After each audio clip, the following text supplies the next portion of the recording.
श्री स्वामी समर्थ. स्वामींनी भक्ताला सत्य, क्षमा आणि शुद्ध विचारांचे महत्त्व पटवून दिले आहे. एकदा अक्कलकोटमध्ये एक अत्यंत गरीब पण सात्विक वृत्तीचा तरुण स्वामी समर्थांच्या दर्शनासाठी आला. तो तरुण नेहमी प्रामाणिकपणे आणि सत्याच्या मार्गाने चालणारा होता.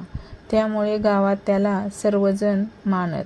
पण गेल्या काही दिवसापासून तो खूप चिंतेत होता आणि आर्थिक विवेचनेत दिवस काढत होता.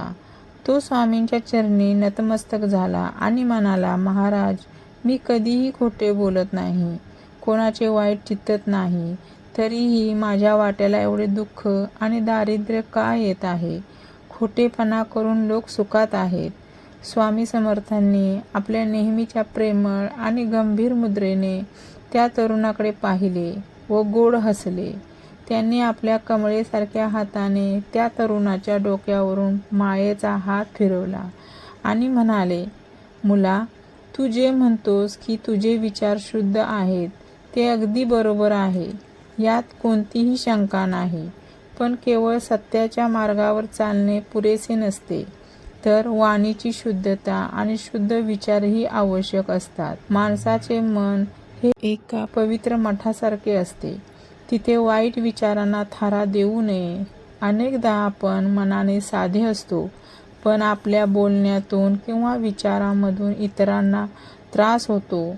जेव्हा मनात निस्वार्थ भाव, क्षमा आणि शांतता असते, तेव्हाच वास्तविक सात्विक विचारांची निर्मिती होते. तू जे दारिद्र्य आणि दुःख पाहत आहेस, ती केवळ तुझ्या पूर्वकर्माची फळे आहेत, ज्याचा आता अंत होत आहे. सत्याचा मार्ग खडतर नक्कीच असतो, पण त्याचा शेवट नेहमीच गोड आणि आनंददायी असतो. खोट्याचा मार्ग हा वरवर सोपा वाटतो, पण तो माणसाला कायमच्या पश्चातापाकडे घेऊन जातो. तुझे जीवन म्हणजे एक सुंदर पुस्तक आहे, ज्यावर तुझ्या चांगल्या कर्माची शाई असली पाहिजे. मनातील सर्व प्रकारचे वाईट विचार, जसे की मत्सर, लोभ आणि अहंकार, पूर्णपणे काढून टाक. फक्त आपले काम करत राहा. फळाची अपेक्षा देवावर सोडून दे. तोच खरा सात्विक विचार आहे. प्रत्येक प्राण्यामध्ये आणि माणसामध्ये माझाच अंश आहे, हा विचार मनात पक्का ठेव. कोणाचेही वाईट न चिंतणे हाच मानवी जीवनाचा खरा आणि एकमेव धर्म असायला हवा. जेव्हा तू या विचारांना आपल्या जीवनात आणशील, तेव्हा तुला कधीही दुःखाचा सामना करावा लागणार नाही. तुझ्या बोलण्यातून आणि वागण्यातून इतरांना केवळ आनंद आणि समाधान मिळाले पाहिजे. हे वचन लक्षात ठेव. जो सत्य आणि सात्विक विचारांचा स्वीकार करतो, तो कधीही पराभूत होत नाही. तू चिंता करणे सोडून दे. मी तुझ्या पाठीशी सदैव उभा आहे आणि तुझे रक्षण करत आहे. माझ्या या शब्दावर पूर्ण श्रद्धा ठेव, कारण श्रद्धा हीच माणसाला संकटातून बाहेर काढते. हे ऐकताच त्या तरुणाच्या डोळ्यातून आनंदाश्रू वाहू लागले. त्याला स्वामींच्या वचनातून खूप मोठे समाधान मिळाले. त्याला समजले की स्वामींच्या कृपेपेक्षा मोठी कोणतीही संपत्ती या जगात नाही. त्याच्या मनातील सर्व शंका नाहीशा झाल्या आणि तो एका नव्या उत्साहाने आपल्या घरी परतला. त्या दिवसापासून तो तरुण नेहमीच शुद्ध वाणी आणि सात्विक विचारांचा वापर करू लागला. तो प्रत्येकाशी प्रेमाने वागू लागला आणि कधीही कोणावर रागवला नाही किंवा वाईट बोलला नाही.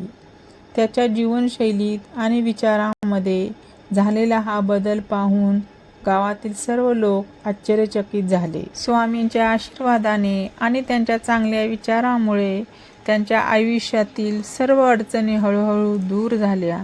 त्यांच्या घरात समाधान, शांती आणि समृद्धीचे वातावरण निर्माण झाले. त्याला कधीही कशाची कमतरता भासली नाही. तो तरुण रोज स्वामी समर्थांच्या नावाचा जप करू लागला आणि भक्तिभावात लीन झाला.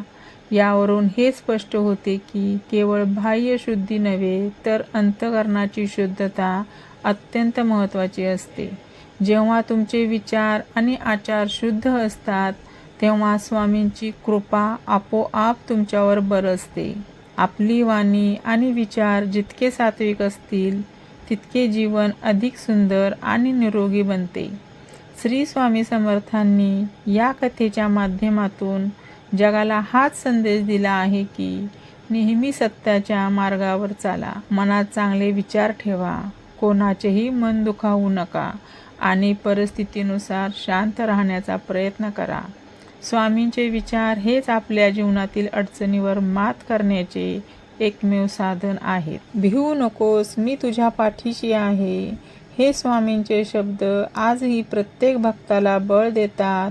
आपण सर्वांनी आपल्या दैनंदिन जीवनात या शुद्ध विचारांचा आणि सात्विक वर्तनाचा अवलंब केला पाहिजे.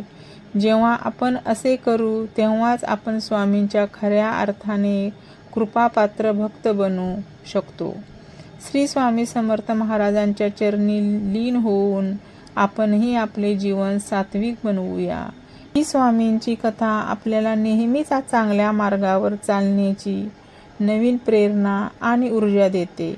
अशा या लीलामूर्ती, दयाळू आणि कृपाळू अशा स्वामी महाराजांना माझा कोटी कोटी प्रणाम असो. जय जय स्वामी समर्थ.